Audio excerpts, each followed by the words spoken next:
This public meeting of the SERS Board of Directors is being held at 30 North 3rd Street, Harrisburg, PA. By participating in this session, you are consenting to the recording, retention, and future viewing of this meeting. Although being live streamed via the internet, this meeting is a live, in-person meeting open to the public in accordance with the Sunshine Act. The live streaming of this meeting is presented as a convenience and is not provided as the official means for public attendance. In the event the live stream fails or cannot be transmitted for any reason, the in-person meeting will continue without interruption.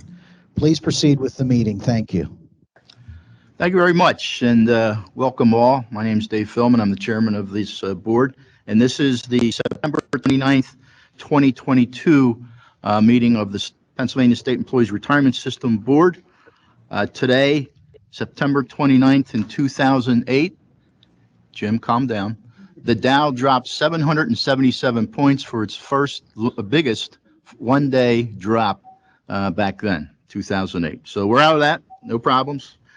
So welcome all, and tens upon tens watching on live stream at this point. So with that, I'd like to have a roll call of the board members. Thank you. Chairman Philman. Present. Mr. Becker.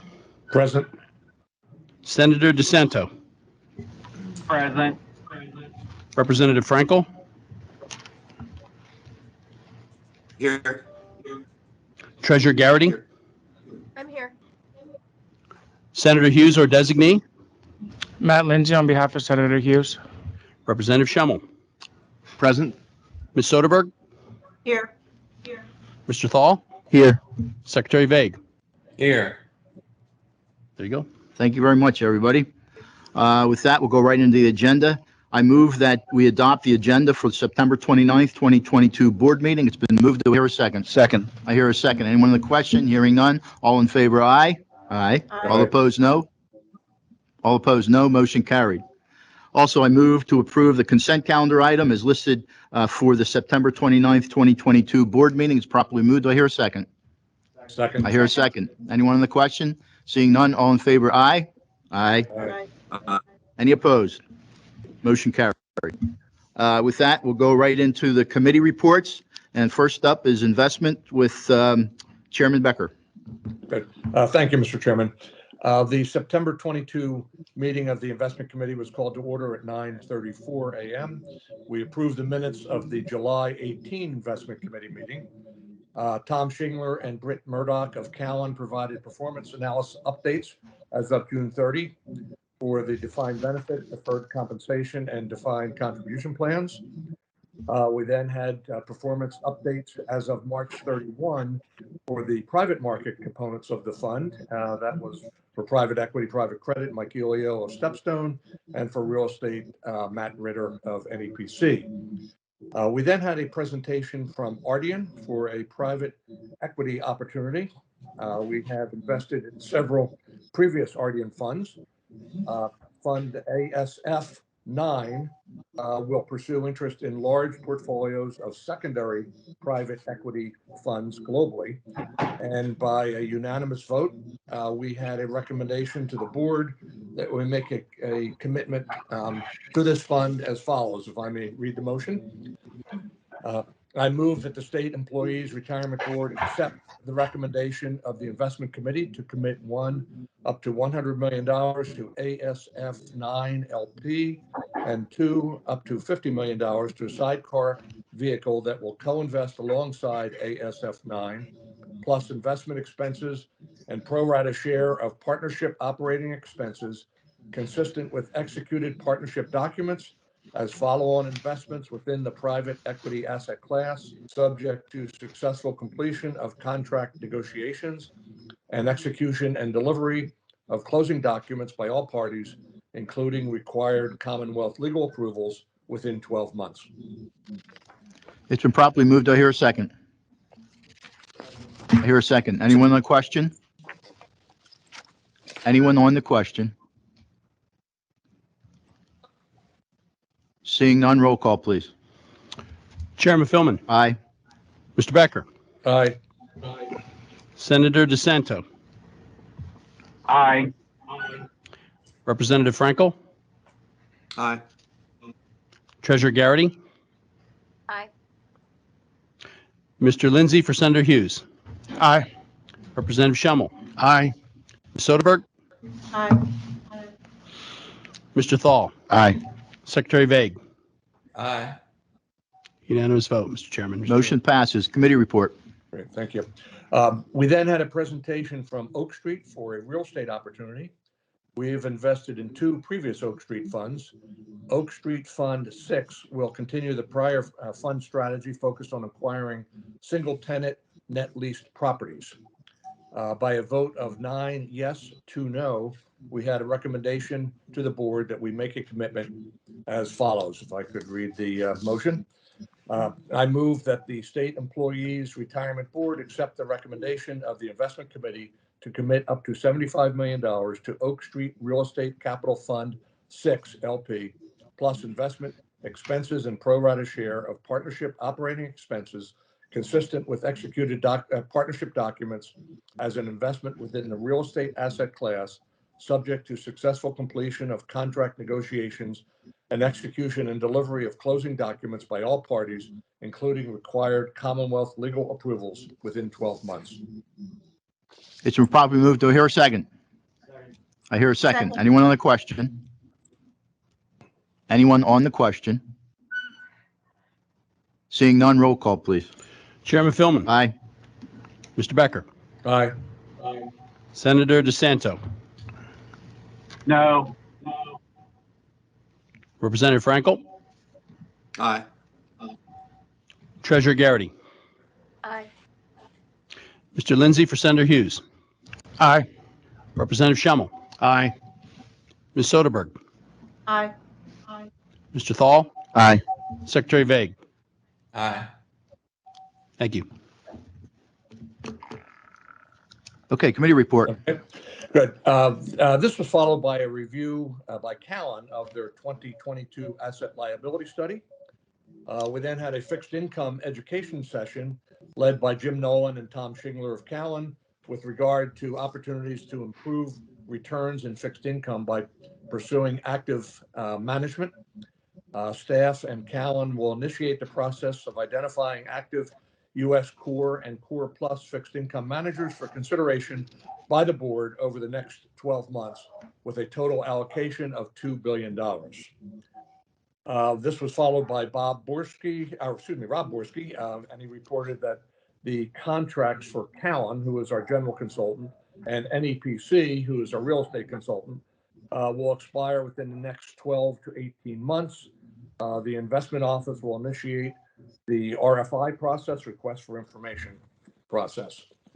We then broke for an executive session, and during that session, we reviewed the the COSO audit, and we're pleased to learn that now that Callan can provide the performance reconciliation process that we were seeking. So that is good news. We did have a peer benchmark report and the annual investment manager fee and expense report. We resumed public session, and the meeting was adjourned at 12:45. And that concludes my report, Mr. Chairman. Thank you, Mr. Becker. We'll go on to committee report, finance and member and participant services with Chair Soderberg. Mary? Thank you, Mr. Chair. The Finance and Member and Participant Services Committee met on September 22nd, 2022. And the first, after the roll call, our Chief Financial Officer, Sarah McSurdy, introduced two new staff liaisons to the committee. Brenda Kennard, who is our brand new Deputy Executive Director for Office of Member and Participant Services. This was her first committee meeting that she was attending. And we also have a new counsel for the committee, Stephen Scott. So they were both introduced. The committee approved the minutes from June 3rd, and our first official order of business for that day, for the September 22nd meeting, was a report on our stress testing and risk assessment that was done by Korn Ferry, our actuary. Chris Seitz of Korn Ferry gave the presentation, and as the board all knows, stress testing is all about a series of what-if scenarios, different demographic scenarios, economic situations, and seeing what the implications would be in worst-case scenarios if something would happen in the future. And he was able to report that the 2022 report was even more favorable than the 2021 report, and confirmed that SERS is well positioned to pay benefits in the unlikely situation that we would have some extreme turns in the economy or in our demographic situation. The committee voted to approve the report and recommend that the board approve it as well. And with that, Mr. Chair, I would like to offer the following motion. Go ahead. I move that the State Employees Retirement Board accept the recommendations of the Finance and Member and Participant Services Committee to approve the 2022 Stress Testing and Risk Assessment Report prepared by the SERS Actuary Korn Ferry. It's been properly moved. Do I hear a second? Second. I hear a second. Anyone on the question? Anyone on the question? Hearing none, roll call, please. Chairman Philman. Aye. Mr. Becker. Aye. Senator DeSanto. Aye. Representative Frankel. Aye. Treasurer Garrity. Aye. Mr. Lindsay for Senator Hughes. Aye. Representative Schemmel. Aye. Ms. Soderberg. Aye. Mr. Thal. Aye. Secretary Vague. Aye. Thank you. Motion passes. Committee report. Thank you. The next order of business was the fiscal year 2023-24 budget for the SERS Defined Benefit Plan, the Administrative Fund and Investment Fund, the Defined Contribution Plan, and the Voluntary Deferred Compensation Plan. Sarah McSurdy, our CFO, reviewed the plan, and she also introduced a key staff person who does most of the budget work for us, Tom Inners, who's the fiscal management specialist with the Office of OFM. Anyway, she reviewed each of the budgets, and the committee unanimously approved the budgets and recommended that we refer them to the full board. And with that, I would like to make a motion to the board. Go ahead.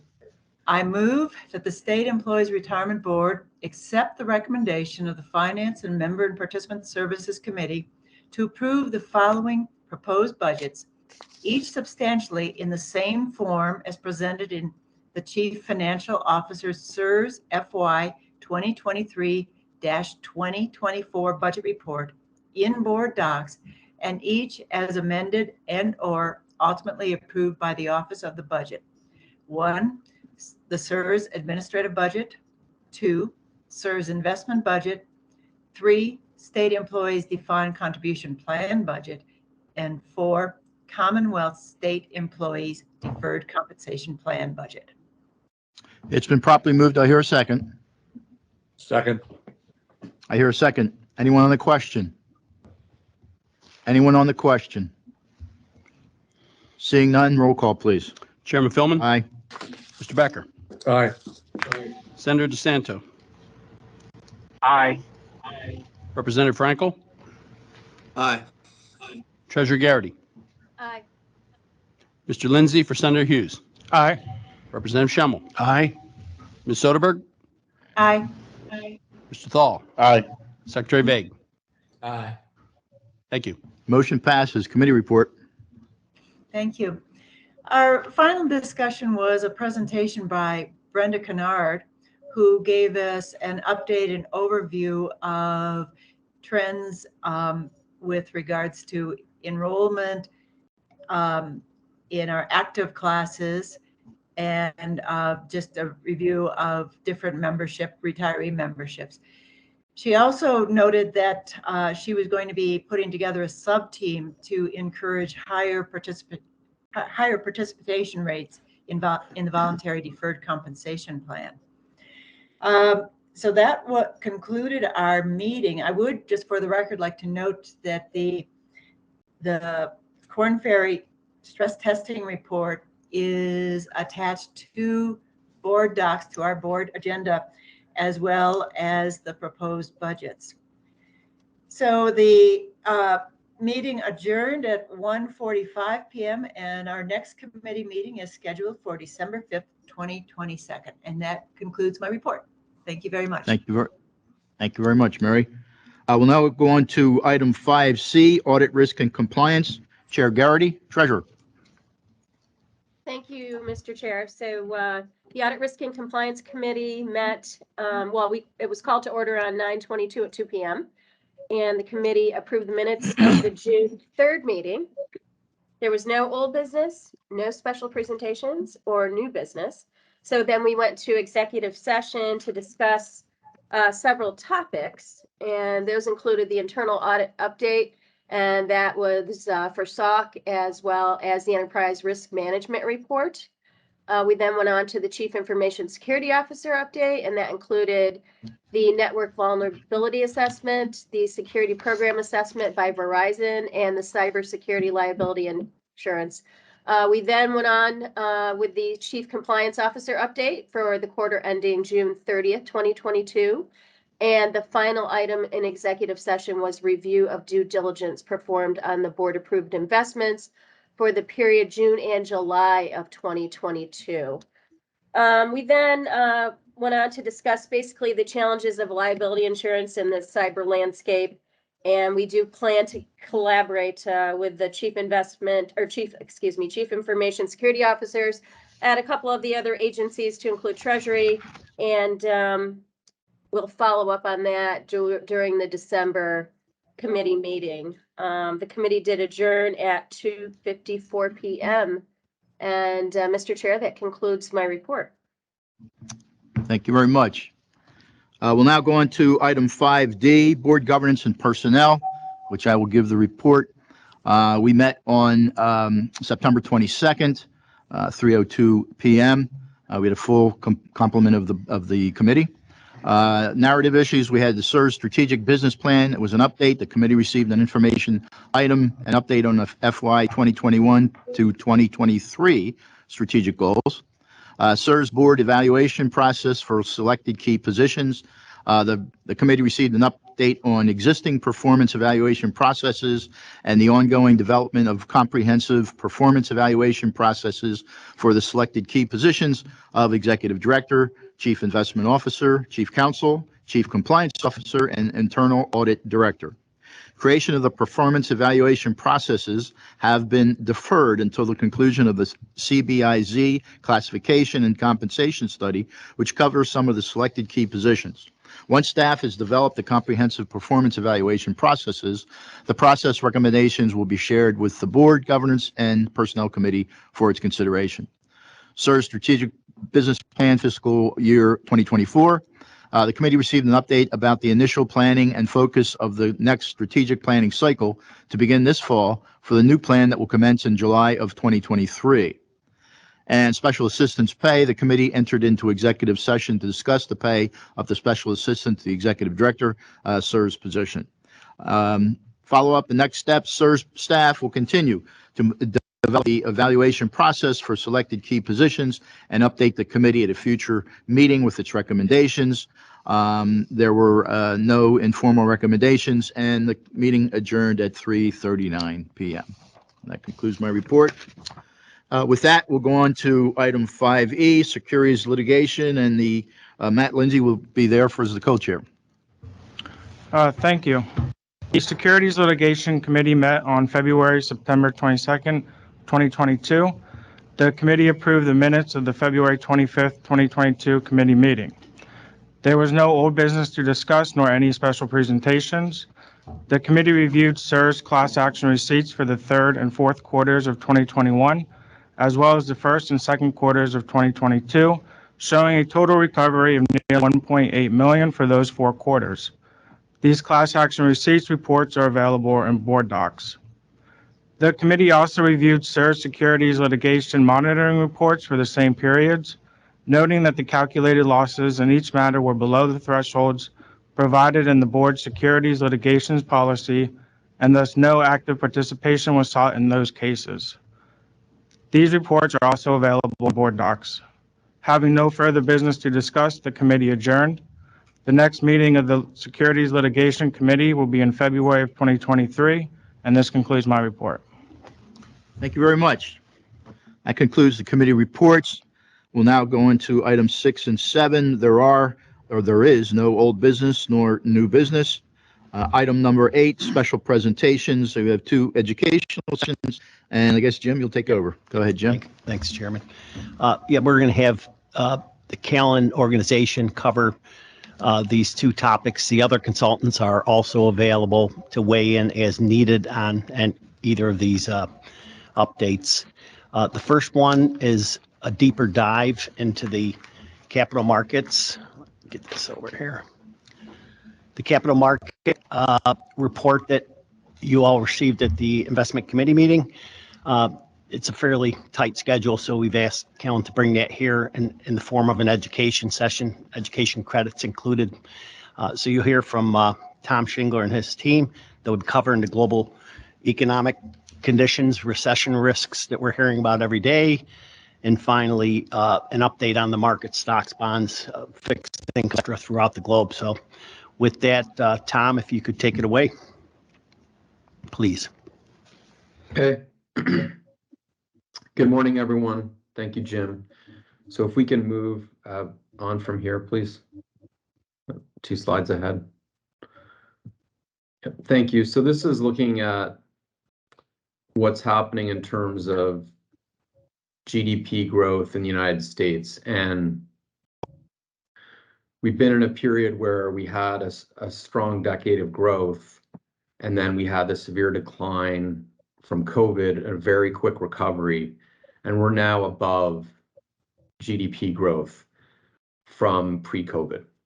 So that's the good news. In terms of what we've seen year to date, GDP growth was negative for both the first and the second quarter of this year. I'll get into this more in a moment, but this does not actually technically define a recession. So there's a common perception that a recession is defined as 2 negative quarters of GDP growth, but it is actually more complicated than that. From a consumer perspective, and the US is a consumer-driven economy, we do see a wealth effect from stock and bond market declines. So that's a negative in terms of the consumer outlook. And then we're also facing very high inflation. And so that's negative for the consumer in terms of spending.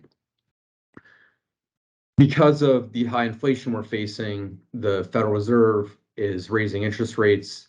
That's creating already economic effects in areas like the mortgage market. The mortgage market is very sensitive to interest rate movements.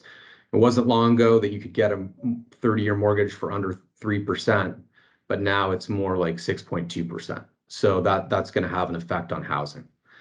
If we move to the next slide, please. So it's important to understand this relationship between inflation and interest rates. Typically, they're very closely tied together. And the gap that we see today is the greatest gap that we've seen in the history of the consumer price index. So going back all the way to 1961. You see these 2 different lines, the yellow and the blue. The yellow is CPI. We're still above 8% for consumer price index measurement. What drove it down most recently was the fall in gas prices, but we're seeing very high inflation in a broad-based way. So think of areas like food and shelter where inflation is very high. The Fed has been responding by raising interest rates. So we've had hikes through the year, most recently earlier this week, and we're at now a Fed funds rate of 3 to 3.25%. So interest rates are going up to try and fight inflation. The Fed has been very clear about that in their messaging of saying we want to raise interest rates. We will continue to do so until we see inflation start to come down because of how high inflation is today. So you can see looking at this chart that we're at the highest rates of inflation in over 40 years in the US. And this is a global issue. I'll get more into this, but this is not just a US issue. inflation is very high. I'll give an example across the pond of the UK. You may have heard about their struggles. They just introduced tax cuts, which are viewed as further inflationary, and then had to institute an emergency bond buying program because of government bond yields spiking so much. So this is not just a US-based issue. If we can go to the next slide, please. So this is what we call the US Recession Watch. And as I was saying earlier, the common definition is 2 consecutive quarters of decline in GDP. Now, the reality is that the actual definition is the National Bureau of Economic Research, say the Business Cycle Dating Committee. They define a recession as a significant decline in economic activity that is spread across the economy and lasts more than a few months. So there is a layer of subjective judgment in determining whether or not it's technically a recession. The reality is, in terms of GDP growth, it's been negative for 2 quarters. As I said, we're seeing significant housing market response to higher mortgage rates. The job market is still relatively strong. Our unemployment rate at a headline rate is very low, 3.7%. We're back to around a pre-COVID level of unemployment. You think back to 2020 and the depths of COVID and the shutdown, the headline unemployment rate in April was close to 15% in 2020. So we've seen a very significant recovery in the job market, but we're not all the way back. So one measure of this is the labor force participation rate. The labor force participation rate in the US remains below pre-COVID levels. So we'd seen a very low labor force participation rate coming out of the global financial crisis, and then a recovery over time coming up to COVID, then a very steep drop. If you think of all the reasons people left the labor force, whether it was illness, caring for loved ones, not being able to get childcare, there's a whole host of reasons that people left the labor force. We've had recovery, but we're not back to where we were. In terms of the broader data, I wouldn't say there's a clear set of signals on the outlook for recession or not in the US, but there certainly are a lot of recessionary forces. If we think about aspects like the dollar, the US dollar being so strong, that is not good for exports. So there are a number of considerations here, but we are potentially entering into a recessionary environment. So that remains to be determined. Again, inflation does remain high, and the Fed is focused on bringing down inflation. The open question is how much the Fed will stick to their resolve of bringing down inflation if we see a sharp downturn in the economy. How will the Fed respond at that point? So the messaging today is clearly on trying to bring down inflation, and there's only so many levers the Fed can pull. Same with other central banks around the world. There's aspects of inflation that are out of their control. If you think about the Russia invasion of Ukraine and the impact of that on energy markets, for instance. So if we go to the next slide, please. This is related to the point I was making earlier, that the policies that central banks are enacting around the world are similar. There are exceptions, but we're in a period where, and generally speaking, central banks are raising interest rates because of the inflation levels that we're seeing. So there's a lot of data on this chart. The source here is JP Morgan. But if you look back to the global financial crisis, that was the period of the most high rate of central bank policy rate cuts up until COVID.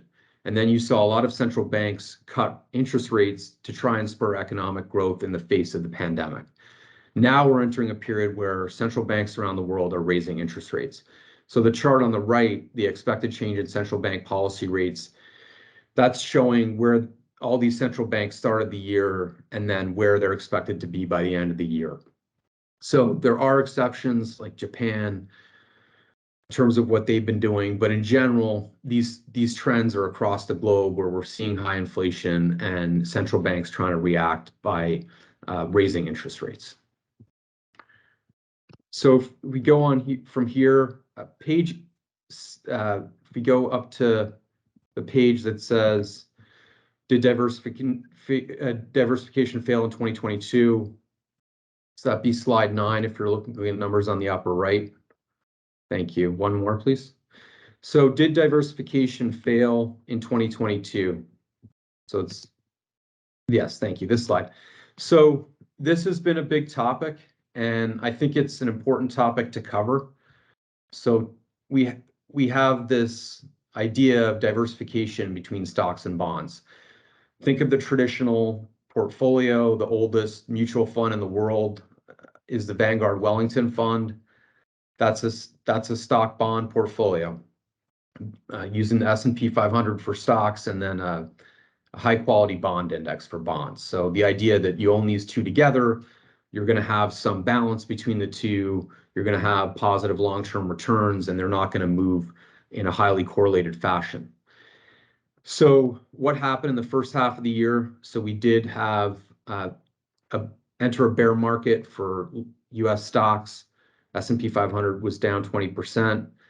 Very poor period for bonds. So down over 10% for the Bloomberg aggregate. That's the broad U.S. investment grade index. That's the worst first half of the year for that index since its inception in 1974. If you own longer duration, so SERS doesn't have this as a benchmark, but think of a corporate bond portfolio or a long government bond portfolio, typically used in a liability-driven investing portfolio.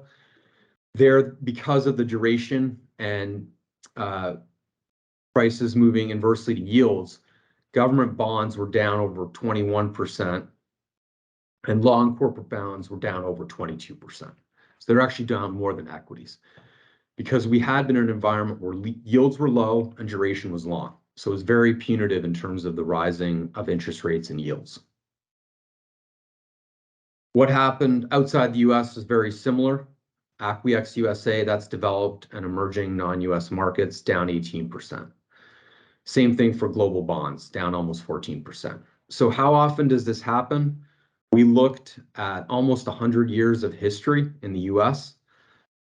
So if we look at all the quarters for stocks, going back to 1926, stocks declined in 31% of all quarters. So it's almost a third of the time. Bonds declined in 23%. How often do they decline together? So there's two ways of looking at it. One is that stocks and bonds decline together in 10% of all quarters. So that's the negative. The positive is that inversely, from a diversification standpoint, you won't see negative returns for stocks and bonds together 90% of the time. So there is a definite diversification benefit. Now, while there is a diversification benefit, it's not a perfect hedge. So if we think of a correlation of -1, so correlation between stocks and bonds being -1, which it is not, you would say when stocks go down, bonds are going to go up. In real life, what we see and experience is that it's actually closer to 0, and I'll show this on the next slide. So that if you've got a correlation closer to 0, you don't have a probability that it's going to go up or down that's really higher one than the other. So that there's not a pattern between when one goes up or the other goes down. Now, the benefit of that is that you are getting diversification. So again, 90% of the time, you won't see a negative return for stocks and bonds on a quarterly basis together. So when do you see this? When is this more common? So we looked at different interest rate regimes and economic conditions to determine if there's a pattern. So we show a couple of charts here. One is the rolling one-year correlation of the S&P 500 to the Bloomberg aggregate. This goes all the way back to the 1970s, and rolling 5-year correlation of the S&P 500 to the Bloomberg aggregate. If you look at the long-term average, it's close to 0. So the S&P 500 on a one-year basis, 0.18 correlation to the Bloomberg aggregate. If we looked at different components of the aggregate, we could break it down, show treasuries would be lower correlated, corporate bonds, if you think of the risk in a corporate bond, they're going to be slightly higher correlated. But overall, it's close to zero. If we take longer periods, 5 years, to smooth out the data, it's 0.15. So perfectly correlated would be 1.0. And so you're getting close to zero correlation there. Now, if we break it down by regime, so different types of interest rate and economic conditions, if we look at low stable interest rate environments, the negative return frequency is 7% on a quarterly basis, and the correlation is very low, 0.13. Now, if we think about a regime like the 70s and a little bit of the 60s and the 80s, the secular rate rise, that's the environment we've been in year to date. The negative return frequency is higher and the correlation is higher. Now, the positive for this from the standpoint of moving forward, and we talked about this in the asset liability study, is now we are in a higher bond yield environment with higher expected returns for bonds. So that is the silver lining of that. The other regime we're identifying here, regime 3, is a secular rate decline. So that's most of the period we've been in since that high inflationary period of the 1980s, 1970s and part of the 1980s, excuse me. So you see the negative return frequency is very low and the stock bond correlation is very low. So we're in an inflationary environment today. We're in a rising rate environment. It's very difficult to say the progression of that, how long it will last, but we're identifying regime 2 as closer to the conditions of today. So this is covering the economic and inflationary interest rate conditions. I'm going to turn it over to Britt here to cover more detail on the stock and bond market conditions, and then we'll open it up for questions and comments. Great, thanks, Tom. If we could move 2 slides ahead to the slide titled U.S. Equity Market Price. Perfect, thank you. So over the next few slides, as Tom mentioned, I will take a deeper dive into the public equity and public fixed income market performance. I think it's important that we put all of this into context when looking at performance.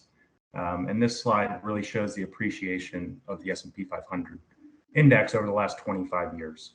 You can see on the far right that it is down about 20% since the peak late last year, but still up significantly since the lows of COVID in 2020. In addition, if you look in that gray box and we look at the PE ratio, which tries to measure the company's worth or a company's worth by taking the stock price and dividing it by the earnings per share of that company, you can see as of 6/30/22, valuations down just below 16 and significantly below what they were at the start of the year. If we turn ahead one more slide, taking a deeper look at valuations within the stock market, you can see the blue line represents the historical average valuation of the S&P 500 index as measured by the PE ratio. And you can see the green line in the middle shows the 25-year average. So at the end of June at 15.9 times earnings, we're really in line with the historical average at this point. You can see that over the past 2 years, valuations climbed significantly as the stock market soared and really are coming back and reverting to the mean. One other metric that I would point out is the Shiller's PE ratio, which is shown in the gray box. So essentially, this is the price to earnings ratio, but it's adjusted for inflation over a 10-year period. And this measure really tries to smooth out short-term volatility. And you can see, the latest measure about 28.7 times, still slightly above the historical averages. So while we have seen a significant downturn year to date in the S&P 500, we have seen valuations come down, but they are still really close to long-term averages, even with this negative market environment. We turn ahead 3 slides to the U.S. equity performance review. Thank you. Here you can see on the right, we show quarterly and one-year returns as well as sector performance on a quarterly basis below. You can see the S&P 500 down about 16% in the second quarter. Given the rising rate environment, the slowing economy that Tom mentioned with negative GDP growth has really hindered stock market performance. And then in the one-year period, you can see down even further, or excuse me, down about 10.6%. One change that we've seen in terms of the market dynamics is value stocks have significantly outperformed growth stocks. Since the global financial crisis, growth stocks were hard to beat, really across the cap spectrum within U.S. equity, and that has dramatically shifted. You can see for the quarter, growth stocks down almost 21% versus value stocks down about 12%. In terms of equity sector performance, after years of growth and really information technology and communication services and sectors that have performed extremely well have been the worst performers, as this rotation into value has helped energy markets. So while down, energy, healthcare, and utilities have been the strongest performers. We turn ahead one more slide, reviewing non-US equity performance. Similar volatility to the US, the broad developed and emerging index, the ACWI US index, down about 13.7% and down over 18% year to date. Also contributing to negative performance is a strong US dollar. I think broadly around the globe, investors see the US dollar as a safe haven, and interest rates have been attractive relative, in the US, have been attractive relative to other countries.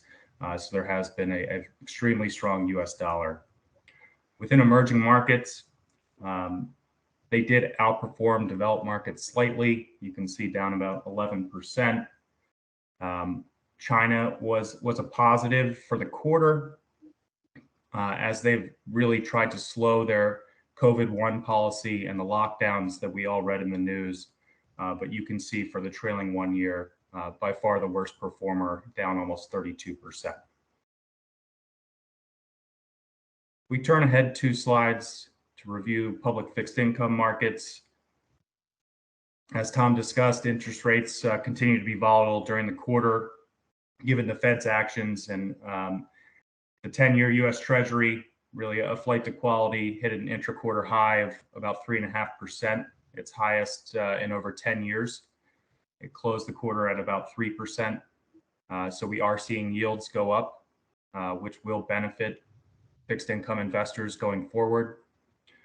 The broad US market, as measured by the US aggregate index, was down almost 5% in the second quarter, and year to date down a little over 10%. And given this risk-off market environment, we saw mortgages and corporate bonds really underperform US Treasuries as investors sought quality and were risk averse. And those riskier parts of the market, like high yield, perform worse, as you can see, down about 10% for the quarter. With that, I'll pause and turn it over to Tom and see if there are any questions from the board.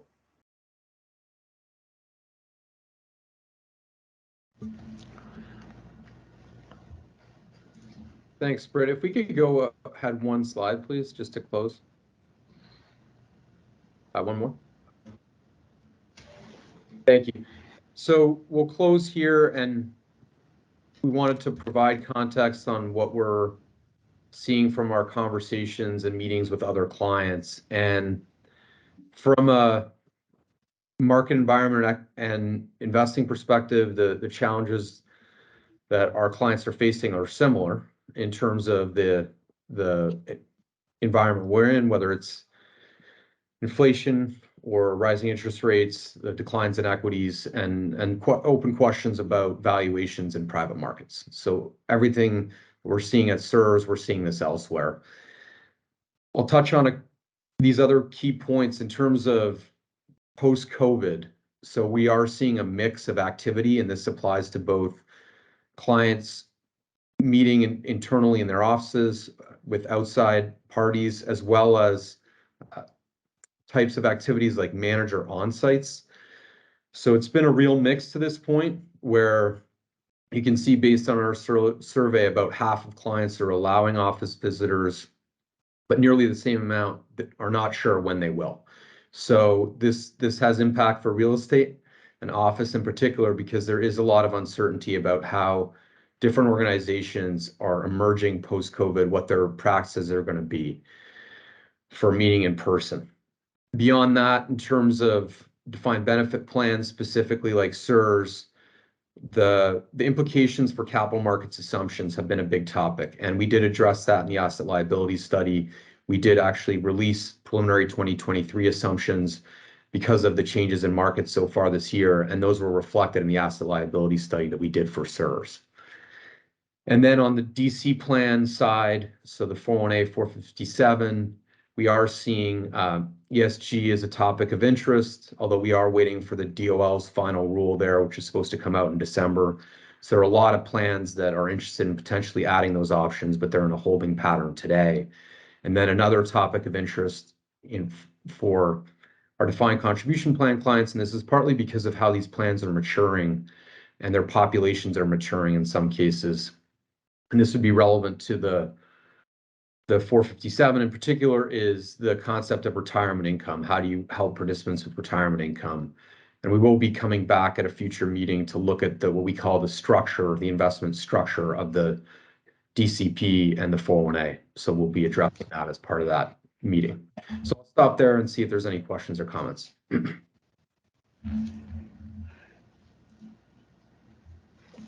No questions? Okay, thank you, Callan team. Great job. You kept on time there too. Appreciate that always.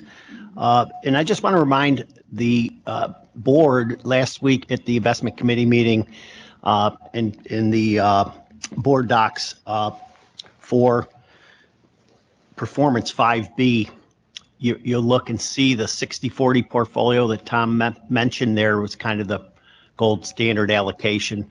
Why are we doing these private market investments and alternatives? And just want to remind you, we were for the past year down about a little over 4%, where the 60-40 portfolio, as that report shows, was down over 13%. And over the 5 and 10 year period, you'll see similar multi-hundred basis points excess return that has been generated by those programs. So I do thank you all. I know people have different opinions about them, but it's sort of a necessary thing to get the returns that we're trying to get. So thank you for that. The next item we're going to go to, again, that's going to be Tom's team in particular, but like I said, Matt Ritter from the real estate consultant from NEPC, as well as Mike Elio and Matt Roach from Stepstone for private equity are available as well. If any questions come up in those minutes while Callan's covering this material. This is an education session. Again, you're earning credit for that, so that's a good thing. And getting some good, useful information. This is a topic that Callan has come to us I think this is the third time they've updated the board on ESG, which covers all sorts of things, impact investing. We've had questions about affordable housing in our state. Some plans have done similar things like that, et cetera. So Callan's going to run us through this and broaden our knowledge on that. So with that, Tom, if you would take it away. And again, that's 8B in your board docs, the presentation that Katie will be flipping slides for Tom as he goes through them. Could you go to page 3, please? We'll start there. So, yeah, 3 on the, yeah, perfect. So we've done education on ESG for the board. The specific topic we were asked to address today is impact investing, including economically targeted investments. And we're going to cover this in a subset of these slides. So it's putting in context with other approaches that incorporate ESG factors. So we're going to focus on impact, including economically targeted investing as part of that. And this is going to cover public and private markets. So we were asked to cover this both on the public and private market side. Of course, Stepstone and NEPC can add to our remarks. We leverage the insights and research of our private markets teams. So Callan has a public equity professionals, fixed income professionals, but we also have researchers that focus on private equity, private credit, all parts of real assets, including real estate, including researching ESG and impact funds. So the comments will cover both because it is important to understand the private markets landscape as it relates to this topic. It's an important part of the universe and what the available opportunity set is. So we will cover both, and we're only going to, again, go through key slides here. So first, we need to define the concept of impact investing. And we're doing this in a context of different approaches to ESG strategy applications. You see this spectrum of approaches here on this page. We've shown this before. And the way to think about impact investing is it's got a dual objective. So there is an objective of a positive investment return, but there's also an objective of having a positive impact. And we'll get more into this, but typically it's going to be a kind of environmental impact or some kind of societal impact. So it does have a dual objective. That's the concept of it. If you think of it in contrast to, let's say, a strategy that integrates ESG factors, the manager is saying, we believe ESG factors can be material. So in assessing investment opportunity and investment risk, we're going to integrate these factors into our investment decision-making process. We're still having an objective purely of investment return versus a benchmark. So it's a different concept than what we put on here as full integration. This is where from the outset, the objective is both return and impact. Now, you'll also see philanthropy on this page, and that's important too, because this is not philanthropy. So this is not simply grant making, for instance, by a foundation or an endowment. This is different than that. It's not outlaying capital and not expecting a return. In the concept of impact investing, you are expecting to get your capital back with a positive return on top of that and that impact that I mentioned. So that's the high level framing. If we go from there, please, to this slide number 8.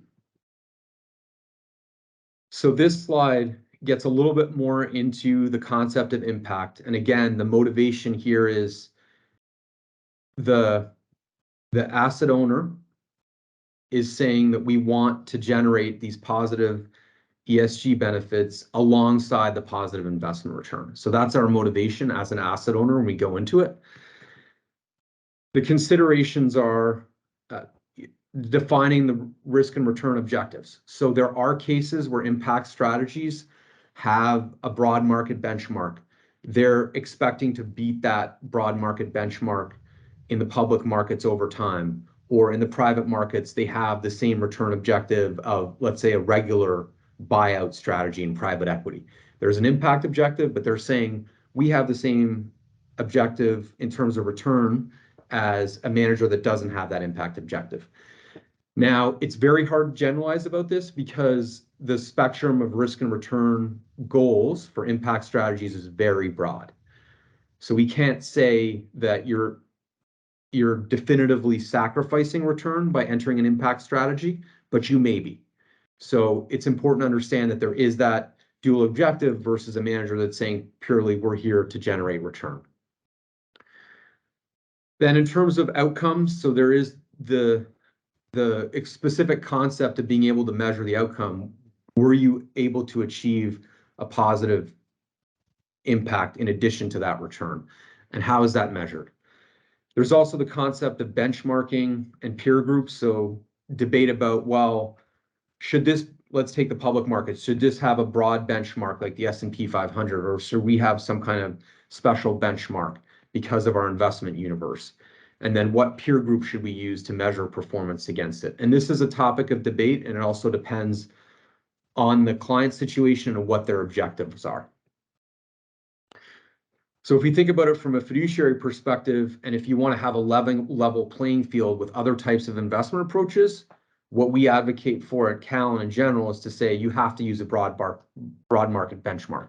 You could say at the outset, we want to achieve these impact objectives in addition to the return. But if we're going to compare it to the broad opportunity set and what the opportunity cost is of entering this impact strategy versus another type of approach, the benchmark should be a broad one. It should not be a specialized benchmark, and the peer group should be a broad peer group. For instance, let's take core fixed income. It should be an overall core fixed income universe and the aggregate as the benchmark. So there are specific examples we've included here, and we'll get more into this. Active fixed income, green bonds. There's a green bond market where the specific objectives are environmental. And then there's this concept, which we'll get more into, which is the use of proceeds. So if a company or an entity is receiving capital that they've borrowed, how are the proceeds of the capital that they borrowed being used? So measuring that in terms of impact. Active equity, a common concept for that to try and assess impact is using what are the United Nations Sustainable Development Goals. And we will show those to give a better idea of what that means.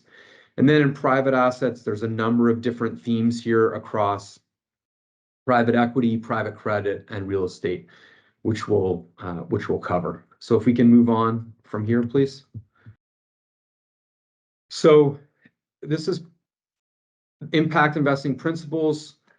This is a framework. There are a number of frameworks that can be used here, but this is one that we like to try and frame the whole investment impact cycle, from having that strategic intent, having the intent of both the impact and the return at the outset, that what the manager through their strategies contribution is going to be to achieving the impact, being able to monitor and manage both the positive and negative potential impacts from the investment, monitor the progress over time of achieving the impact against what the expectations were at the outset. And then this is an aspect that is often overlooked. So what's the result at exit? So if there's a positive impact during the manager cycle of investing, but then the asset is sold to an entity that doesn't have the same impact objectives, and that impact is lost over time because of the objectives of the buyer. So being able to assess impact at exit, it actually has had an impact on, no pun intended, on certain managers' strategies where they're actually keeping more open-ended vehicles where there is no determined sell date because they want to preserve the impact. And then being able to review and document the process and what the lessons learned were over time. The concept of verification is important. So you may hear the term greenwashing, where managers are purporting to have a positive impact, but they're not in fact having it, and it's really more of a marketing strategy to garner assets. So this idea that we need to have a form of independent verification of how the impact investment is performing and publicly disclosing that. So we'll get more into that, but that is a very important part of the idea of impact investing, is how is this going to be measured over time and independently verified, particularly when this is an area where managers see an opportunity to grow their asset base. And we do see examples of greenwashing where there really isn't the impact that's being marketed. So if we go to the next slide, please, this is looking at the UN Sustainable Development Goals. These were developed by the UN. They are not at the outset investment goals. So these are global economic development goals. And you may ask, well, why is this being applied? Why is this being applied in an investment context? The reason for that is that there is not a set of standards globally for measuring impact investing. So these have been co-opted by a number of managers in the public and private markets, whether it's equities, fixed income, parts of the private markets, and saying, this is how our strategy aligns with different impact goals. So I'll use the example of this UN Sustainable Development Goal of sustainable cities and communities. There are managers that will say, we align with this goal, this is how, and they'll produce what are called impact measurement reports to demonstrate how they're generating that positive impact.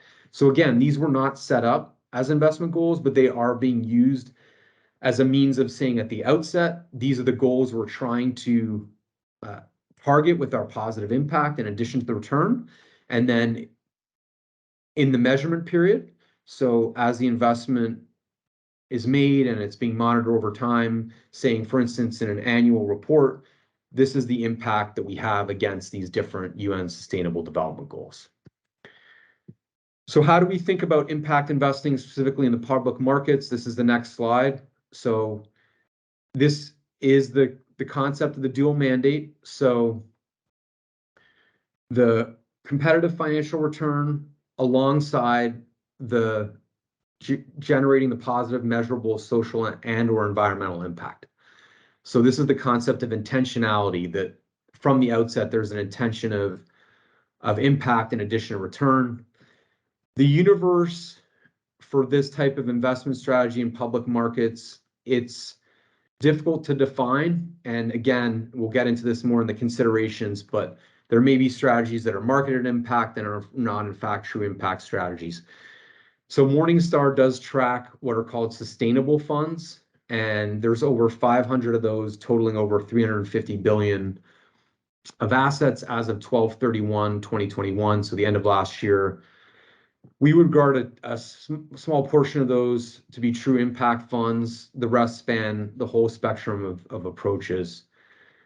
So related to this is that there are some strategies where only a portion of the portfolio is focused on the impact, and then the rest of the portfolio doesn't have that impact objective. It's important to understand too that some of these products are very broad based. So it could be, let's say, in fixed income, a portfolio that has investments in corporate bonds and municipal bonds, because some of these projects that have an impact objective are in the municipal bond market. So think of a project, for instance, that's for water treatment for a municipality. Some of them are focused on mortgage-backed securities too, because affordable housing is a big target area for impact investing. So they can be very broad-based in terms of the approach, or much narrower in terms of the sectors that they invest in. One approach here is what's called economically targeted investing. So when we're talking about economically targeted investing, typically the approach here is focused on a specific geographic area. So in the case of SERS, think about an investment strategy that would have a specific focus on the Commonwealth. It may have investments outside of Pennsylvania, but there'd be a specific focus there.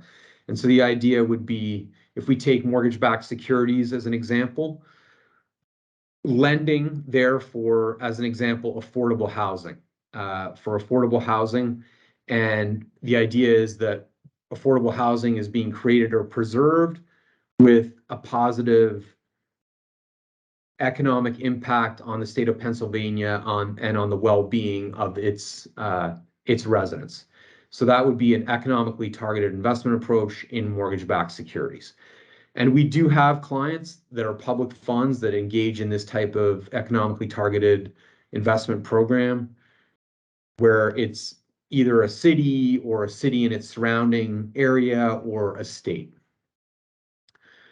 So what are some of the key features of these strategies is, again, that direct and measurable positive income could be tied to themes like the Sustainable Development Goals, the importance of ongoing monitoring and measurement. So think of bond borrowing, where an entity borrows.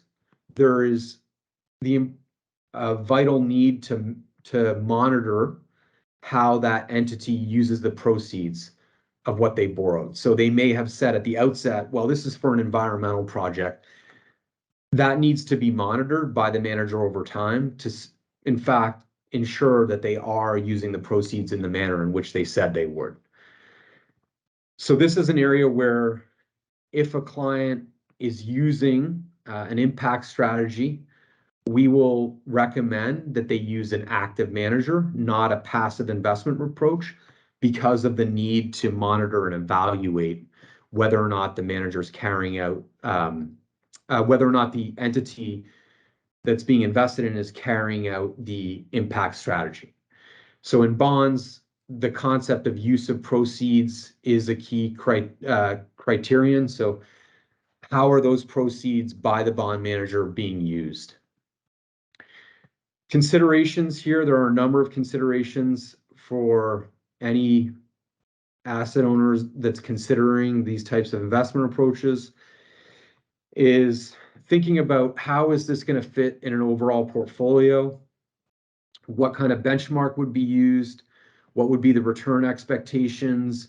How much tracking error would be expected off a broad benchmark if the manager's strategy is very targeted? A number of these strategies are new. They do not have long track records. Again, this is an area where managers see the potential for asset growth. So there has been a lot of marketing of ESG strategies.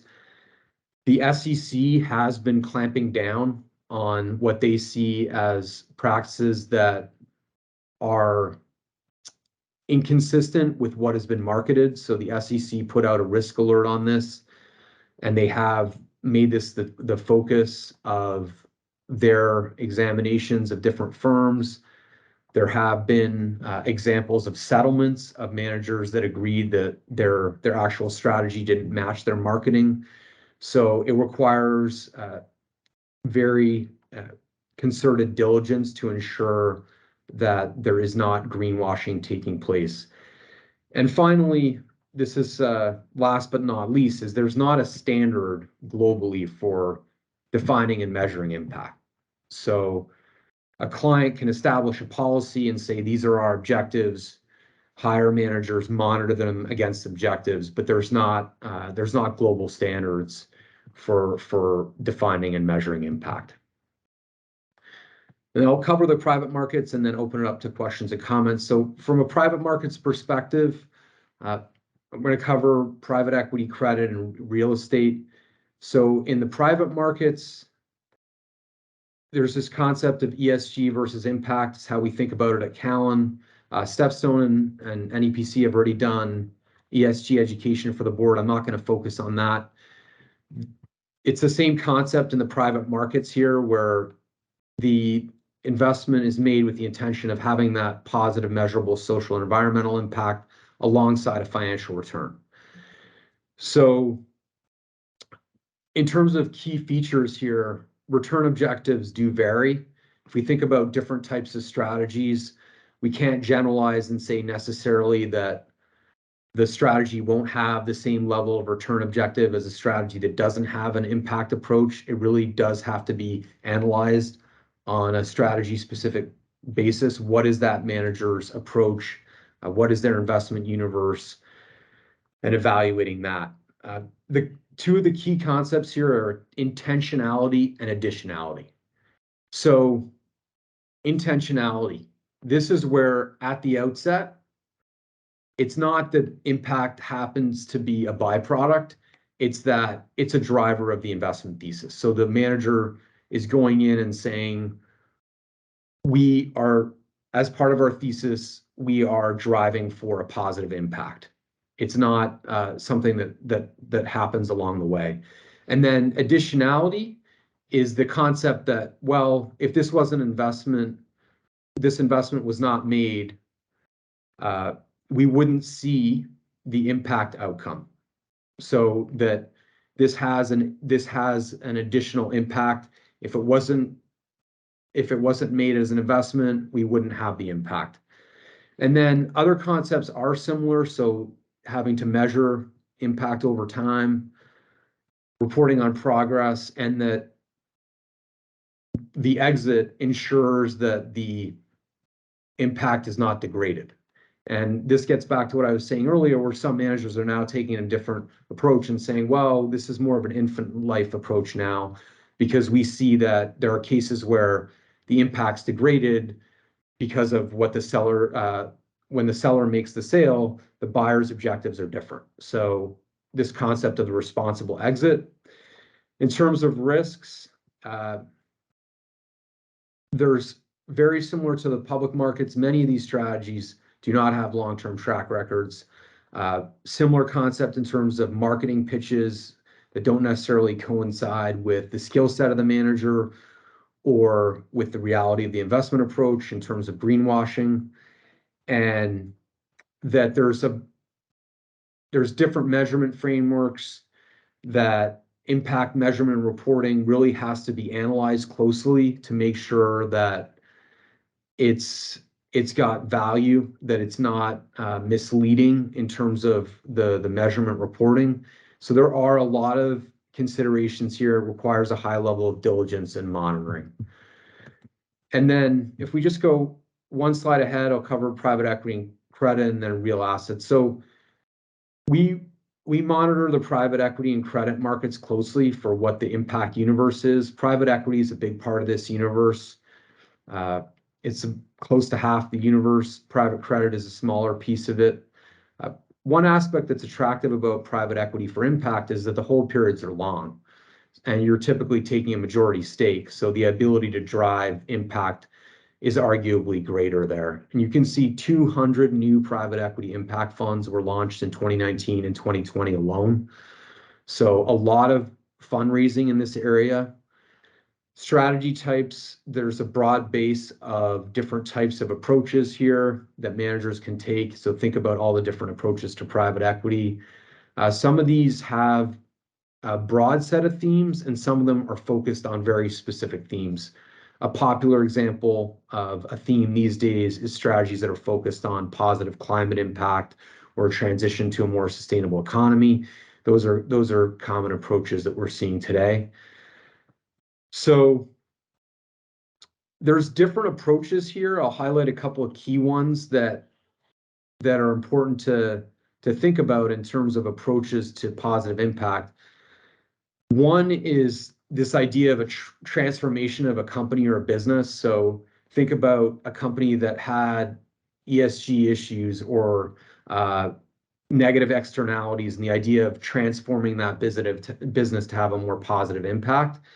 And then a second concept, which is you take in a company that already has a positive impact. Let's say it's a company that builds wind farms, take a simple example, and then expanding the reach of that impact. So not just preserving the wind farms, owning the wind farms, it's growing that company so the positive environmental impact grows commensurately. It's not just about preserving what's already there, it's about growing it and so increasing the impact by doing so.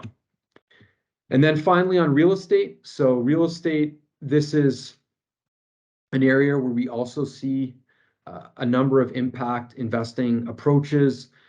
So by one set of measures, real estate accounts for 10 to 15% of total reported impact investing assets under management. So there's a fairly sizable impact investing market in real estate. And again, it's the same concept. So this is differentiated from traditional real estate investing by that dual mandate.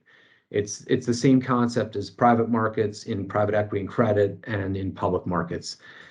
And it's important to understand there are managers that have been doing this historically. So they've had that dual impact embedded in their strategy. So it could be a focus on affordable housing that's been there historically. And others where it's a newer strategy. And then in terms of impact investing, again, gets back to what I said near the beginning, is this is different than philanthropy. So this isn't grant writing. This is intended to be positive return based as well. And then we highlight some of the key impact strategies that exist in real estate. One is affordable housing. So two of the key ways of doing this are preserving existing stock.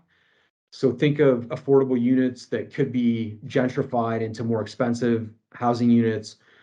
So impact by preserving existing units. And then there's other strategies that focus on development of new affordable housing units. And an aspect of this too that I'll add, and this applies in both public and private markets, is where there's a construction component of it, is using union labor to do that that construction or renovation. So there isn't strategies that focus on that as well, where there's the affordable housing component, and then there's also the union labor component, which has a virtuous cycle because you're creating union jobs, and then those union members are contributing to pensions because of the wages that they're earning, and that has a virtuous cycle for the performance and the contributions to their pension funds.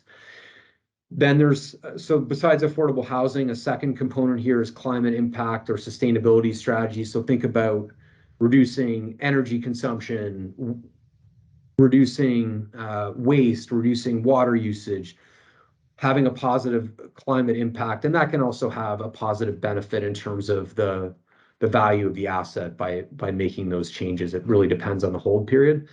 And then focused on education and health facilities as well. So these are some of the main approaches: affordable housing, climate impact, sustainability approaches, and education and health. And then again, alignment with the SDGs, the Sustainable Development Goals, doing that as we saw earlier with some of the public market strategies, and also we could see it with private equity. So finally, I'll cover this slide on considerations for real estate and stop there. Is that it's similar to what we see across the spectrum, is that definitions of impact investment can be nebulous. So these approaches where we do see some cases where strategies are marketed as impact investments and the claims about what the merits of those impacts are could be debated. So there's managers that have very strong strategies here that are potentially attractive to clients, and then there's also strategies where the impact component of it is questionable. So that requires a high level of diligence on both the outset in the underwriting and in the monitoring of the strategy. Similar to what we see elsewhere, this is a growth area. So we do see a number of strategies where there are limited track records. This may be only the first fund, the second fund, or the third fund. It's not like strategies. For instance, strategies SERS has recently voted to approve where they're on the 10th, 11th, 12th fund, for example, tend to be newer strategies. And then the concept of impact on exit, how's that preserved? And then all these questions about measuring impact. So that has to be closely scrutinized as well. So I'll stop there. Appreciate that there are different views on this type of investment approach from different board members. Our intent here was to provide broad-based education across public and private markets. We're asked to cover both, including economically targeted investments, and we'll open up to any questions or comments. Senator DeSanto has his hand up. Yes, thank you. I thought that was a very good presentation, well balanced with the pros and cons of this type of investing. And I have a couple questions, but my overall question is a public pension fund, would you recommend that we stay away from this type of impact investing because it's so, you can't really prove the outcome, I guess? I wouldn't say that you have to stay away from it. We do have clients that have different types of programs. So one example is economically targeted investment programs. There are clients that have those. And then there are also different types of impact strategies that clients are investing in, both in the public and private markets. But it does have to be first established at the policy level. What are our return objectives? How are we going to assess the return objectives over time, whether or not they're being achieved? And then it requires close underwriting, because it is hard to generalize and say, we can't say you're always going to sacrifice return to do this. There are strategies where you are going to sacrifice return, but there are strategies where you're not. So it does have to be established at a policy level. We wouldn't just say at a bottom-up level, let's pick and choose different strategies that may be compelling without having a set policy of what the objectives are. Writing done to determine if we think this is a sound investment. So the short answer is that it can work. We do have clients do it, but it has to be done in a way that starts at the policy level and then is implemented in a prudent way it's very careful in underwriting and the monitoring. So the way we invest, I'm not sure that we have a minimum investment amount that we would make, but if we invest $100 million seems to be about the usual range of our investments. I mean, there's very few funds out there that could take that kind of investment and really put it into a meaningful, targeted option. I'll use your affordable housing scenario. How could you limit that to Pennsylvania and say you're going to take that kind of money and deploy it within Pennsylvania? Well, and Matt may want to weigh in from a private markets perspective. In the public markets, there are different approaches. So there are approaches that are much more targeted, that are just focused on a geographic area that is as small as, I'm saying small, not necessarily absolute basis, but small relative to the entire United States and its population and all its real estate dynamics. But you can have strategies that are focused on a single market versus strategies that are more broad-based and then have a component that is targeted. So there are both approaches. Matt, do you want to add anything from a private markets perspective for real estate?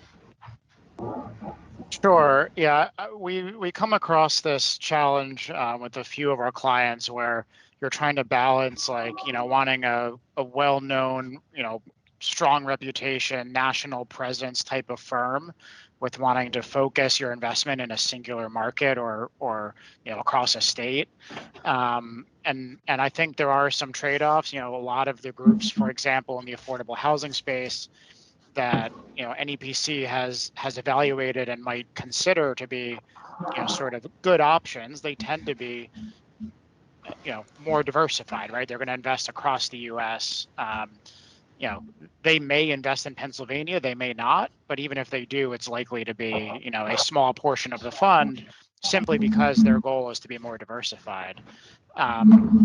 We've tried to talk to a few groups about trying to set up something that is specifically more targeted, whether it's a co-investment vehicle or something like that. And you run into different issues there in terms of concentration risk for SERS, meaning there's not all the other state pensions that might target affordable housing. They're all looking in their own state, so you end up with a pretty limited, not only opportunity set but a limited capital base, I guess, if that makes sense.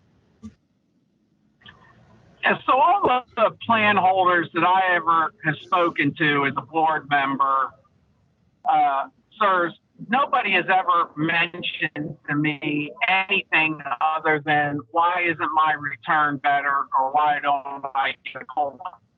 And I don't think the people that we have a fiduciary responsibility to are interested in making impact investments or climate change and all that kind of stuff, because when we do it, to your earlier statement, we have such a diversified plan group that may be supported by some people and it may not be supported by other people. So wouldn't you recommend it would be better for us to concentrate on returns and just invest in more traditional investment vehicles and not get caught up in all this type of political agenda or nonsense?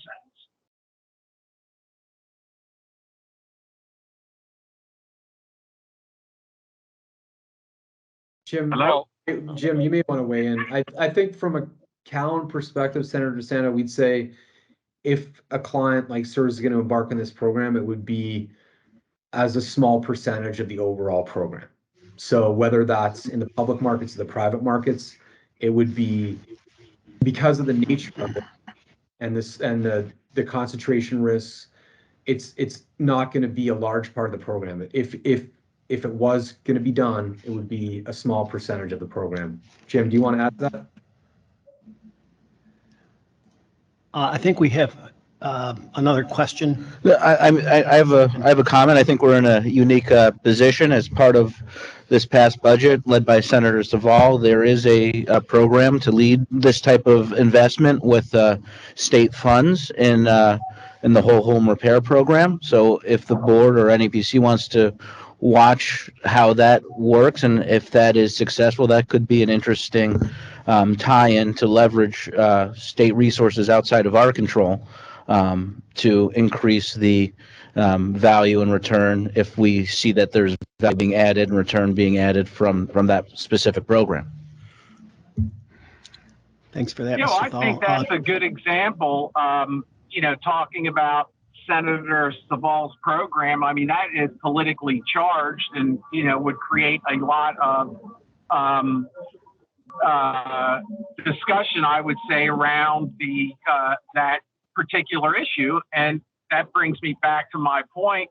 You know, why would we want to get involved in that when our duty is to our plan holders and stay away from these politically charged potential investment decisions, because we've not been directed by the legislature to do that. So I don't want to take up any more time. I do want to thank you for the presentation. I found it, you know, very informative and a lot of good thoughts in there. So thank you. Thank you, sir. Thanks, Senator. Treasurer Garrity has her hand up, and then Tony Marchowski has a question. Thanks, Jim. Mine is more of a comment just to make everybody aware, but by statute, Treasury has a little bit of a different investment authority. And what I find interesting is in 2008, it was amended, and the prudent investor standard now embraces the duty of loyalty. And what that means is that actions must be in accordance with the sole purpose doctrine, which means that prudent investor objectives have to be accomplished and not in pursuit of other objectives unless it's provided by statute. So I just think I think that's interesting, and I just wasn't sure if the group is aware of that. Thank you, Treasurer. Ms. Marchowski. Thank you. Yes, I would just like to make it clear that I don't think anyone is asking us to sacrifice our fiduciary responsibility. I think what we're asking folks to take into consideration is that if there is an opportunity to improve the lives of Pennsylvanians and it doesn't negatively impact our returns, we should look at those. We're not saying we have to do this. There's no shall provision, but I think that's something that behooves all Pennsylvanians, just as Senator DeSanto said he hasn't heard from anyone asking for this. I would say conversely, we have heard from individuals that are focused and are interested in where dollars are being invested. Again, no one is asking anyone to sacrifice fiduciary responsibility here, but if we can do good while also making strides with our portfolio, then why not? I'd also piggyback off what Secretary Thal had said.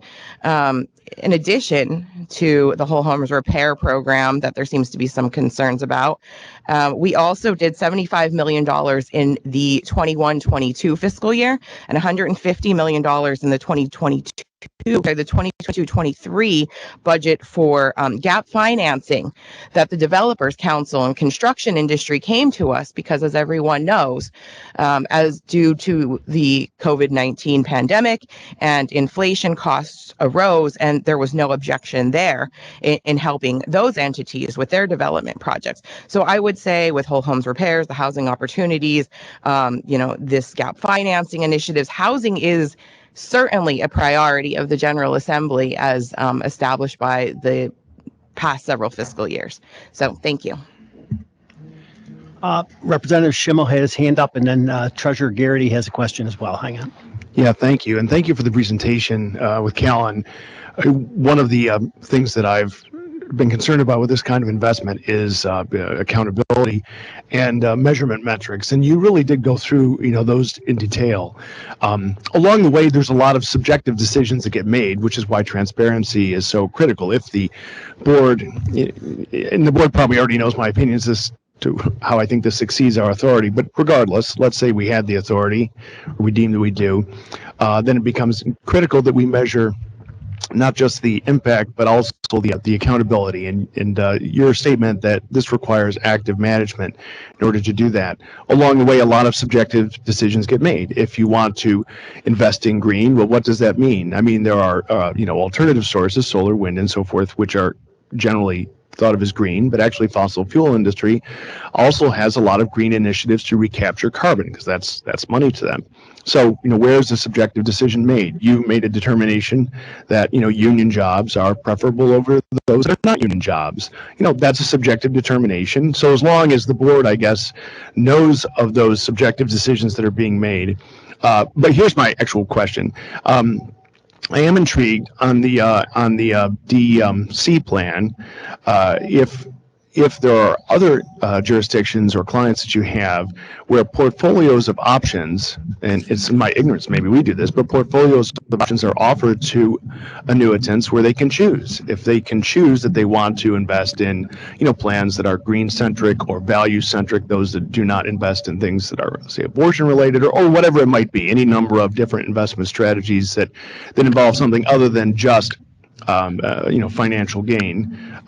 Do you see that? And, are you applying metrics and standards to that as well? That could be, that could be an interesting area which we could offer. Right. Thank you for that. Thank you. So before I get to the DC question, I think it is important to address on what the impact objectives are at the outset. So we do have clients, for instance, it could be public funds or union plans, Taft-Hartley plans, where the union job component is important to them. So that's being set as part of the objective. And then to your point, there are other clients where that's not part of the objective. So that's an example where it has to be determined at the outset. The same thing goes for energy, where there are approaches that are saying, to your point, where fossil fuel companies are very important. We see this in the crisis in Europe, that you want energy companies to be part of the transition. They're doing a lot in terms of investing in new technologies. So you want to invest in them to alternative energy companies. So that is very much for debate, and there's different investment approaches that focus on both. So I think that is important to make those types of distinctions. And at the outset, you have to know what are your objectives and then monitor from there. On the DC plans, there are two different main approaches. One is approaches where the plan sponsor says, we're going to have these standard capitalization weighted approaches to investing. So SERS, the plans are, with a couple of exceptions, are passively managed against broad benchmarks. And there are not ESG, SRI, there's all these different definitions, but there are not funds like that. They're cap-weighted funds. So there are clients that are, plan sponsors are saying, we want to have ESG options in our plan, or a ESG option in our plan. That's one approach. Second approach is the approach of, well, we offer a brokerage window. So anyone who's a member of our plan can go into the brokerage window and they can invest in ESG funds, they can invest in all kinds of funds. It could be a focus on a specific sector of the market. There's a whole slew of approaches of which one would be those types of funds. So those are two main approaches. And then I will add too that this is an area of a real lack of clarity from a regulatory perspective. And so our clients that are subject to ERISA, there are clients that may be taking more steps in the future on this topic, but they're waiting because they don't have clarity from the Department of Labor on what the regulation is going to be on these types of funds.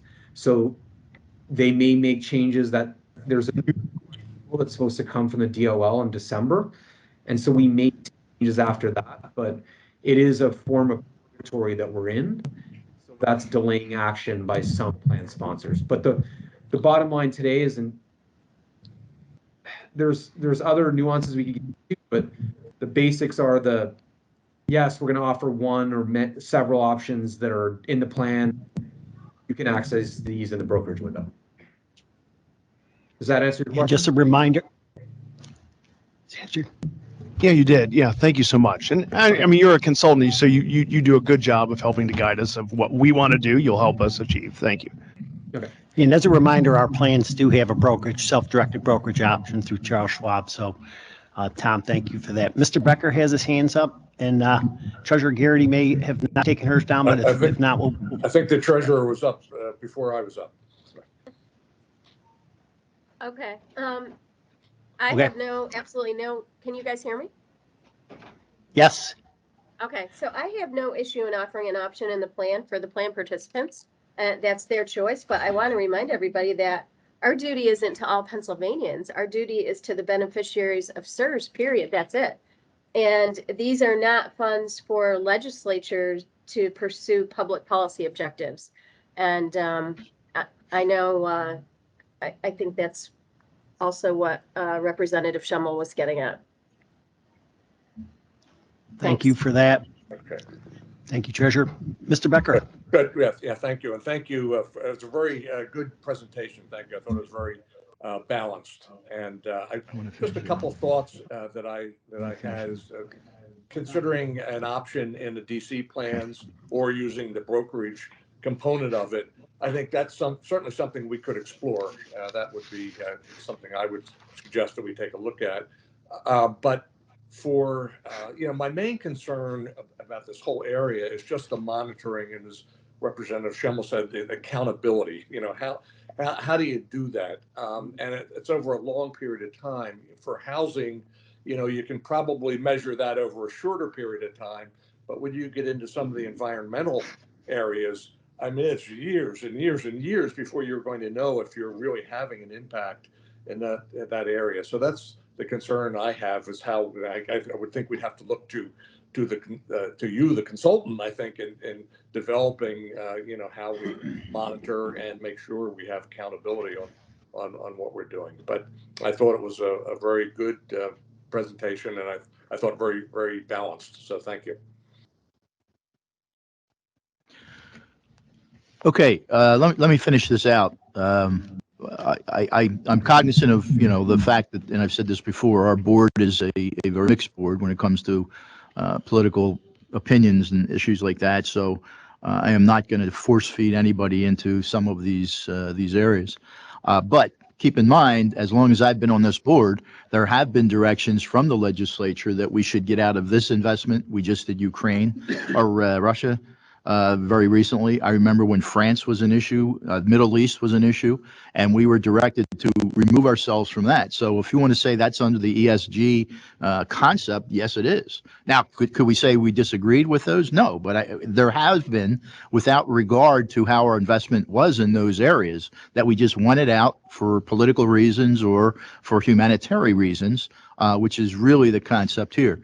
I mean, I could sit here and look at every issue dealing with the unions, and I may be the only vote at times with that. So I wouldn't want to do that. So I think, and that's what I think is the best of this board, is that we have a variety of opinion. I think we have discussions that are very creative. They're very thoughtful. But again, I'm not in a mood to force feed any of this stuff.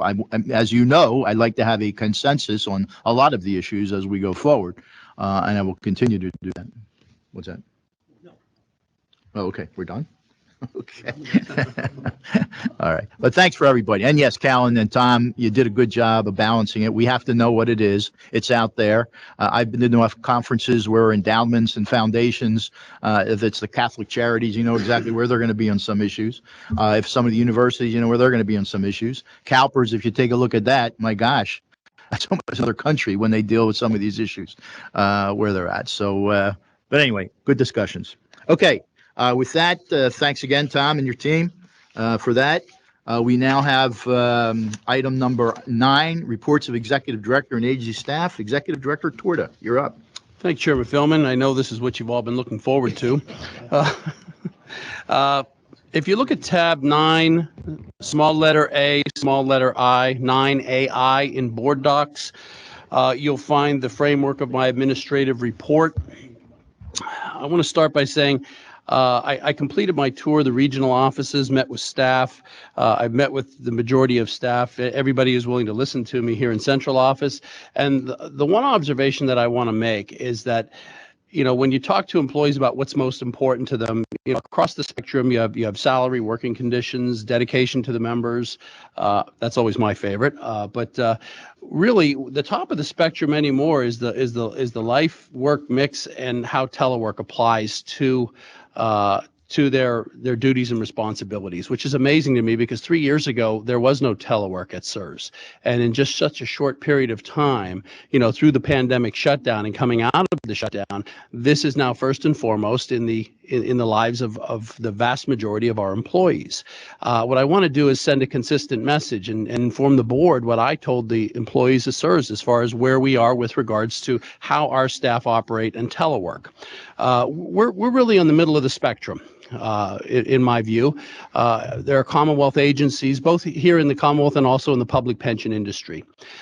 There are Commonwealth agencies that obviously have 24/7 operations like corrections and the state hospital system that really don't have the option to have that flexibility with staff. But putting those aside for a second, there are Commonwealth agencies that have people on site the vast majority of the time, and there are Commonwealth agencies that almost exclusively telework. SERS is really in the middle. Any employee that wants to report every day can do so. And we have employees like that. That's fine. Beyond that, we break it down by business area. We have business areas where people are required to be on site much more or much less than other business areas. I participate, which puts us right in the middle of the spectrum with regards to the Commonwealth Pennsylvania employers. I participate in public pension CIO roundtables. When I first got signed up for these, I rolled my eyes, but they're actually very good. It gives me a perspective as far as what other public pension organizations are doing across the United States. There are a lot of municipal plans that participate, but the state plans, we really fall in the middle as far as that goes. You have states like Oklahoma and West Virginia that really have people on site all the time, and they have problems because of that. You have states like Hawaii and Massachusetts and Oregon that really are almost exclusively teleworking. It's what they need to do to retain their employees. So from the standpoint of inside of Pennsylvania and across the public pension spectrum, again, we're doing what I think we're positioned well because we don't know which direction this industry trend is going to go, both in the public sector and the private sector. If in the event that we have a future pandemic shutdown, I think we're positioned well. And we have the business model in place. We just came out of it, to be successful if that were to happen. On the other hand, if the pendulum swings in the other direction and on-site work is really the trend that develops both publicly and privately, we're positioned very well to do that. I think we're in a strong spot. And I think we're in a strong spot for two basic reasons. Number one, the main reason we're here, we're serving the members and participants. They're getting excellent service, just like they always have. That's first and foremost in my book. You're probably tired of hearing about it. And second, since I took over as executive director, we've eliminated over 30% of our vacancies. Now, that's not about me. It's about the time frame. And that tells me that we're retaining employees. They're not jumping ship to go to other places because they can get a better model, a better on-site versus telework model that meets their needs than SERS can offer. So I think we're being reasonable. We're serving the members and we're retaining and attracting employees. And that's critical. So I just wanted to make sure that the board was aware of what we're doing because that's what I've talked to people both here in the central office and in each of the regional field offices as well regarding telework. Next item is the 2023 board schedule. That's under tab 9A III. And there's two basic changes to the board schedule that's being proposed for 2023. First of all, we utilize the current model with regards to the approximate meeting dates because it really is consistent for a reason, and that's to respect the legislative cycles to give our our board members and designees that have those responsibilities as much flexibility as possible. But the two major changes are, I felt that we needed more consistency regarding the day of the board meetings of the week. So they've all been moved to Tuesdays. We really got away from that. And I've seen staff struggle at times with their schedules. I think that if we have a more consistent approach, I think it'll give a little more solidarity to support staff, especially in our ability to put these meetings on for you and have them conducted in as seamless a way as possible. The second change that you're going to see is that the board retreat, which we have had in March traditionally, I've moved it to July. That's my proposal, and there's a very simple reason for it. July is traditionally by far our shortest board meeting of the year. We gavel in, we gavel out, and have very little business, whereas March is wedged between the February and April meetings, and what it really does is it forces staff to put together and conduct and do all the work behind 3 board meetings in 8 weeks, and that's a crucible. It really is. I think we can have a much more effective board cycle and a much more effective retreat, especially back in person, if we match it up with the board meeting that already is the shortest one of the year. So that was the thinking behind that. I welcome anybody's comments, and if you have questions, the hope is that we can adopt the board agenda for 2023 at the next board meeting, but you will see from the schedule that it is consistent with years past with those 2 changes as the exceptions. Next, I want to talk very briefly about SERS 2.0. This is the system that maintains and member accounts and pays member benefits. It's a long-serving project. We have an executive steering committee that's overseeing this project. Couple of things very briefly. I mean, I talk about the additional staff that we've been able to bring on board across the spectrum of the agency, but internal staffing remains an issue with moving forward with the project as quickly as we would like to. We certainly are recognizing that the contract with Infomatrix expires at the end of the year, and we're looking at all options, including adding some additional strategic contracting from an additional outside vendor to get us over the finish line. And you'll be briefed as that develops. But I did want to let you know that the steering committee is meeting its responsibilities, and we are considering all options to get this project over the finish line. The SOC audit. System and organizational control audit, as it was obviously it was referenced by Treasurer Garrity when she gave the report for the Audit Risk and Compliance Committee. What I wanted to stress to the board is that this type of an audit, it tests the design and effectiveness of internal controls that impact the accuracy of financial data and reporting. It's important. It's important stuff. And that it is being overseen directly by the Director of Internal Audit, Karen Lynn. As this SOC audit develops and as SOC audit, the cycles continue through the years, the expectation is going to be that the Internal Audit Director will oversee it, and any questions or concerns should be directed to either myself or Karen Lynn regarding the SOC audit. Empower. We have a great relationship with Empower. I don't have to tell you that Empower is the third-party administrator that oversees both the defined contribution and deferred compensation plans. But I have assigned Cynthia Collins 2 very specific initiatives as they relate to Empower that you may be aware of. The first is I'm not satisfied with how long it takes and how much difficulty there is for our participants to get money out of their accounts. So I've assigned Cindy to take a comprehensive look at the entire process to determine if there are things that can be employed to make it easier for people to get their money. It's as simple as that, but it's a major undertaking, and we're working with Empower, we're working internally with staff, and we look forward to informing the board on improvements that can be made. Second, the RFP process to select a third-party administrator.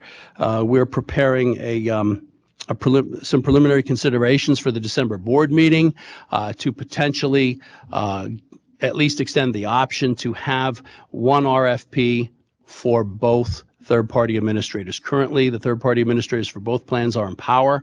There's a discussion that needs to take place as to whether or not that should be the permanent model going forward, and we certainly look forward to bringing that to the board's attention during the next board cycle. And last, and certainly not least, from the administrative report standpoint, the SERS started as an entity in 1923. That makes next year our 100-year anniversary. That's a big deal in the public pension world. We're one of the oldest plans. We've already started. I'm making the celebration of the 100 years of communications office initiative, and we are working with staff to determine exactly what that's going to look like. My theory isn't to just always look backwards, but to look backwards and recognize some of the pillars and challenges and the successes that this board and this agency has accomplished over the years, but also the next 100 years. And if I had to pick a theme, it would be the next 100 years, because we want to look forward and we want to continue to serve our members and participants. That concludes my administrative report. Are there any questions about the administrative report? Thank you. Oh, I'm sorry, Representative Schemmel, my apologies. Yeah, thank you so much.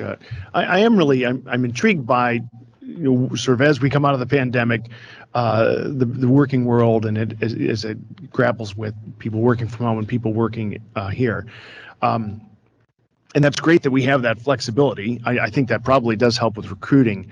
I'm just curious, do we have a number of employees that don't come in at all? Do you come in for, periodic meetings?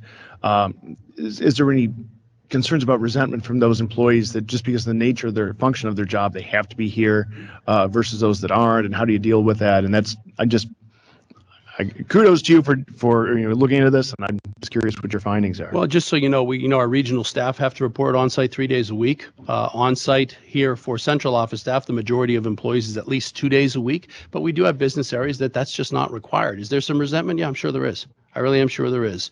But we really try to strike a balance between, responsibilities. We're not going to make people come in. I mean, West Virginia just mandated everybody come back, and they got hundreds of resignations the day the announcement was made, not even on the effective date. So that's an extreme approach. Obviously, we don't want to do that. But yeah, there are some, for the individual supervisors in the business areas, there is some navigating to be done, because it's an additional loop for, for the employees to air a grievance. And quite frankly, it's a legitimate grievance. But what we found is that a measured approach and a fair approach with some flexibility built within that approach has certainly worked with the employees.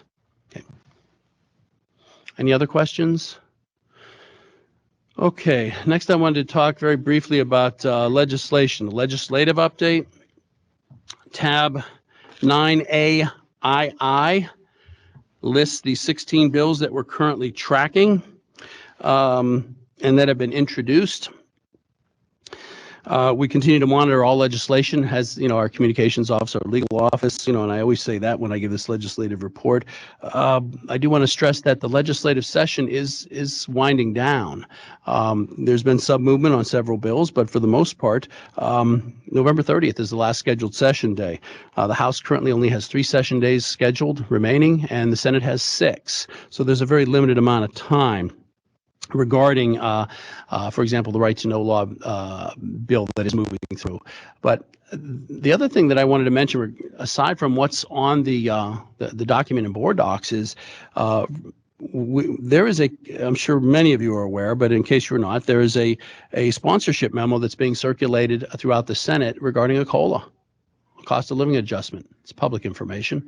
We're watching that very closely, because it's been decades since our annuitants received a COLA, and we'd like nothing more than for that to get serious consideration by the General Assembly, especially for the retirees that have left Commonwealth service, for many, many years. Okay, so that's just something that it's a twist. It's not included in your report because the legislation hasn't been formally introduced, just a co-sponsorship memo that's being circulated. Anything you want to add, Joe Marcucci, regarding that? Okay, thank you. All right, and last, the board dismissals.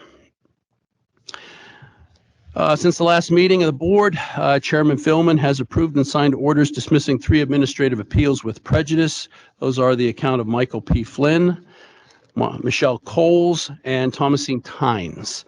Those dismissal orders were issued on August 19th and September 16th. If there are any questions regarding those, we can field them. Otherwise, that concludes my report, Mr. Chairman. All right. Thank you. Also, in lieu of our 100th anniversary, I'm pushing for a dunk tank for all the board members. So if you leave your name at the end of the meeting, we'll gladly accommodate you. There is on 9B, there are no Chief Investment Officer report nor a Chief Financial Officer report. Item number 10 is an executive session, and Mr. Marcucci, you're up. Thank you, Chairman Philman. The Sunshine Act allows an executive session for the board to consult with its attorneys regarding information or strategy in connection with existing litigation or with issues on which identifiable complaints are expected to be filed, and to review and discuss agency business which, if conducted in public, would violate a lawful privilege or lead to the disclosure or information or information or confidentiality protected by law, including quasi-judicial deliberations. All of the matters on the agenda to be discussed in this executive session are privileged and confidential attorney-client communications between the board and its lawyers that fall within these allowed executive session topics. Before we enter into executive session, please give us a minute to make a few technical changes here in the boardroom on your behalf. We will make you aware when the appropriate changes have been successfully made and the attendees in the Teams meetings are checked. As a reminder, the public meeting will resume on this live stream when the connection when the executive session is complete. As a reminder, this meeting is now being recorded. Please proceed. Thank you. We're back in public session, and the executive director wants to make an announcement. Yeah, thank you, Mr. Chairman. Just point of clarification, when I was during my administrative report, when I mentioned the SOC audit, I referenced that any questions should be directed either to myself or the Internal Audit Director, Karen Lynn. However, as the Audit Committee is an independent committee, any questions should be to Chair, Treasurer Garrity, or Karen Lynn, not myself. So I just wanted to make that point. And also for the board members and designees that are in the room, there are box lunches in the kitchen. Help yourselves. Feel free to stay or take them with you, whatever you prefer. Thank you. With that, that's the end of our agenda. Motion to adjourn is appropriate. Could somebody make a motion, please? So moved. Second. Anyone on the question? Hearing none. All in favor, aye. All Aye. opposed, no. Motion carried. Aye. Thank you very much, folks.